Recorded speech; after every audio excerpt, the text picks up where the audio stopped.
네, AI 버블 논란 그리고 금리 인하에 대해 신중해진 스탠스가 전 세계 증시에 발목을 잡고 있습니다. 하지만 국내 증시에서 바이오 헬스케어 상대적으로 잘 버텨주고 있고요. 실적과 이슈를 기반으로 그동안 시장에서 소외됐었던 여행주와 의류주들의 반등이 눈에 띄고 있습니다. 내일은 시장에서 어떤 테마와 종목 위주로 선택과 집중을 해야 할지 지금부터 미리 공부해 보겠습니다. 매일경제TV 김민성 주머니 매니저와 함께합니다. 안녕하세요. 네, 안녕하십니까. 네.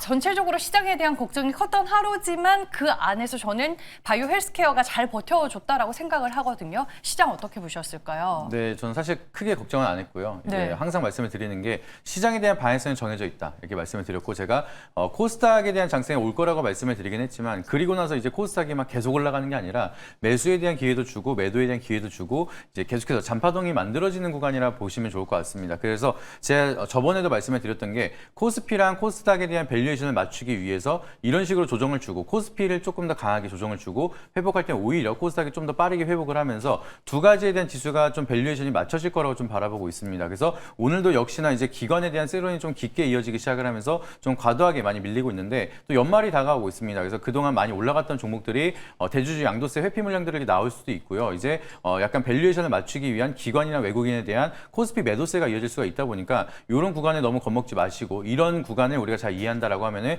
오히려 저가 매수에 대한 기회가 여전히 살아 있다라는 점도 참고해 보시면 좋을 것 같습니다. 새로운 악재로 시장이 빠진 건 아니다. 그렇게 말씀을 해주셨습니다. 이제 종목 리뷰를 해볼 텐데 앞서 말씀드렸다시피 그래도 오늘 바이오 헬스케어가 잘 버텨줬고 신고가를 또 찍은 종목들이 있었습니다. 그중에 코롱 티슈진도 우리가 리뷰를 해봐야 될 것 같은데. 네, 이제 계속해서 조금씩 야금야금 올라가는 종목이기 때문에 계속해서 좀 홀딩을 하고 보셔도 된다라고 계속해서 말씀을 드리고 있는데 오늘도 마찬가지로 이제 고점을 높이고 나서 약간 윗꼬리가 달고 있긴 하지만 여전히 추세가 무너지지 않고 있습니다. 그래서 차트 한 번만 보여주시면은 지금 전고점 라인을 돌파하기 위해서 거래 대금이 약간 높아지고 있는 모습이 만들어지고 있습니다. 그래서 앞전에 있었던 매물대를 소화하면서 이 소화가 끝난다라고 하면은 전고점을 돌파하면서 더 강한 시세가 만들어질 수가 있기 때문에 52주 신고가를 가기 위한 준비다라고 보시면 좋을 것 같고요. 오늘 차트만 본다 하더라도 시장 대비해서 굉장히 잘 버티고 있다는 거는 패닉셀은 이어지지 않고 있다는 점, 오히려 물량을 소화하고 있다는 점을 참고해 보시면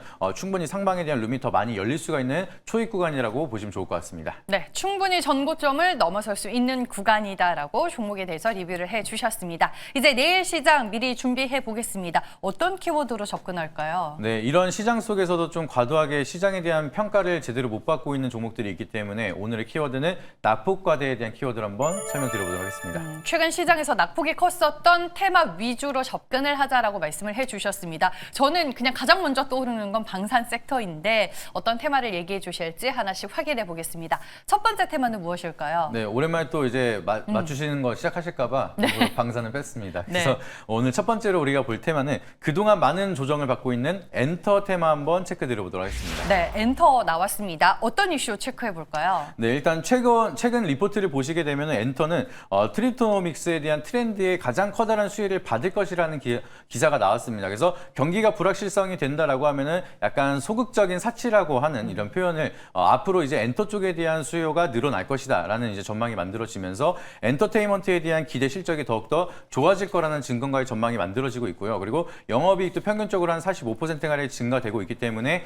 실적은 개선이 되고 있는데 시장에 대한 부각을 못 받고 있기 때문에 조금 과도하게 하락을 많이 했다라고 좀 평가가 되고 있습니다. 그래서 다시 한번 우리가 조금 더 주목할 필요가 있다라고 보시면 좋을 것 같고요. 그리고 오늘 같은 경우에도 이제 여행주가 올라간 이유가 이제 근본적으로 한일령에 대한 제재 때문에 반사수혜로 한국에 이제 중국인들이 많이 들어올 수 있을 거다 이런 기대감이 맞물리면서 올라갔다로 좀 판단이 되고 있는데 이런 사실이 만들어지고 계속해서 중국인에 대한 관광객들이 한국에 늘어난다라고 하면 반사적인 수혜로 이제 MD 상품이라든지 앨범 판매량이 또 한 번 늘어날 수가 있다 보니까 엔터테인먼트 같은 경우에는 다방면으로 실적에 대한 수혜 이어지고 있는 만큼 가격이 저평가되고 있을 때 한 번 더 주목할 필요가 있다는 점 참고해 보시면 좋을 것 같습니다. 네, 시장에서 왜 엔터주를 주목해야 하는지 그 이유를 이슈로 풀어주셨고요.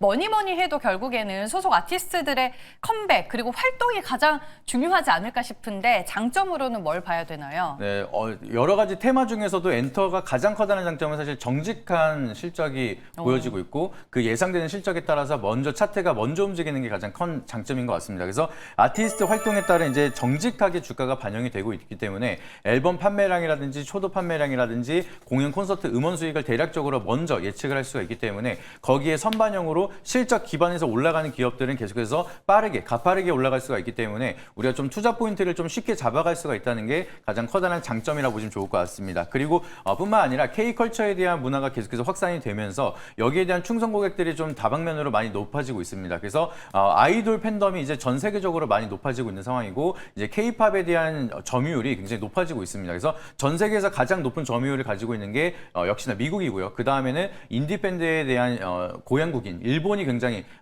이제 음악 시장이 굉장히 크다라고 얘기를 하고 있는데 그거를 위협하고 있는 게 K-팝에 대한 점유율이 높아지고 있는 만큼 엔터테인먼트는 새롭게 멀티플을 적용하면서 추가적인 상승을 이어갈 수 있는 구간이다 보니까 멀티플이 굉장히 긍정적인 전망이 많다는 게 가장 커다란 장점이다라고 보시면 좋을 것 같습니다. 네, 반면에 리스크 요인이 될 만한 단점은 뭐가 있나요? 아무래도 이제 이 아티스트 라인업에 대한 부재가 이어진다라고 하면은 이것도 또 정직하게 차트에 반영이 되기 때문에 어떠한 라인업을 준비하고 있고 이제 어떠한 아티스트를 보유하고 있는지에 따라서 종목에 대한 선정이 굉장히 중요하다는 점. 그래서 차트가 굉장히 좋기 때문에 매수를 했는데 아티스트 라인업에 대한 좀 악재가 나온다라고 하면은 거기에 대한 좀 우려감이 커질 수가 있다 보니까 그런 리스크 관리 미리미리 하셔야 된다라고 좀 체크해 보시면 좋을 것 같고요. 그리고 일정 이벤트가 끝난 다음에 실적이 좀 잘 나오고 한다 하더라도 여기에 대한 차익 매물 세론이 이어질 수가 있습니다. 그래서 예를 들면 YG 엔터테인먼트 같은 경우에도 블랙핑크 전국 월드 투어 콘서트 여기에 대한 기대감 때문에 올라갔다가 이제 월드 투어가 끝나니까 세론이 만들어지는 것처럼 기대감 이후에 이제 차익 매물들이 쏟아질 수가 있다는 점도 미리 체크해 보시면 좋을 것 같습니다. 네, 아티스트의 컴백과 공백이 각각의 장단점이 될 수 있다라고 요약 정리를 해보겠습니다. 다음 두 번째 테마는 무엇이죠?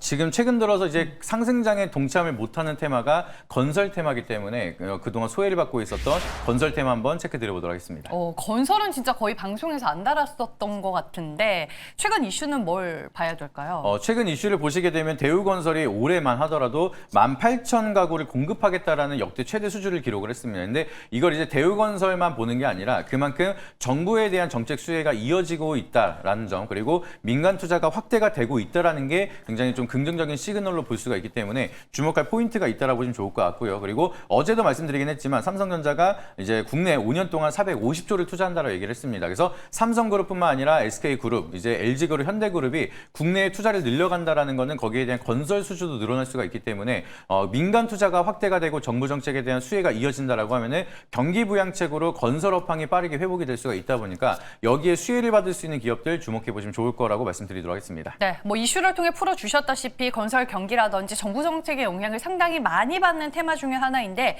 장점으로는 뭘 볼 수 있을까요? 가장 커다란 장점은 이제 민간 투자 확대 기대감뿐만이 아니라 실질적으로 투자를 약속을 받았습니다. 그렇기 때문에 이제 건설업 쪽에서는 그동안 자금이 메말랐기 때문에 여기에 대한 뭐 PF 조성이라든지 이제 투자 수주를 받는 게 굉장히 어려웠던 환경이었다라고 하면 이제는 경기 회복 사이클에 들어가기 시작을 하면서 민간 투자가 늘어나고 있다는 점. 그러면은 수주 잔고가 이제 빠르게 확산이 되면서 기저 실적에 대한 효과까지도 만들어질 수가 있는 게 가장 커다란 장점이라고 보시면 좋을 것 같고요. 이제 정부 정책에 대한 수주가 늘어나면서 이제 가구 공급을 빠르게 하겠다라고 직접 밝힌 바가 있습니다. 그렇기 때문에 여기에 대한 정부가 주도하는 수주도 늘어날 수가 있고 대기업들이 주도하는 수주가 늘어날 수가 있다라고 하면은 결과적으로는 교집합으로 건설업은 수주가 많이 늘어날 수가 있다는 점. 그러면 실적의 바닥을 찍고 턴어라운드를 내년부터 할 수가 있다라는 게 가장 커다란 장점이라는 점 체크해 보시면 좋을 것 같습니다. 네, 알겠습니다. 이어서 단점도 분석해 주시죠.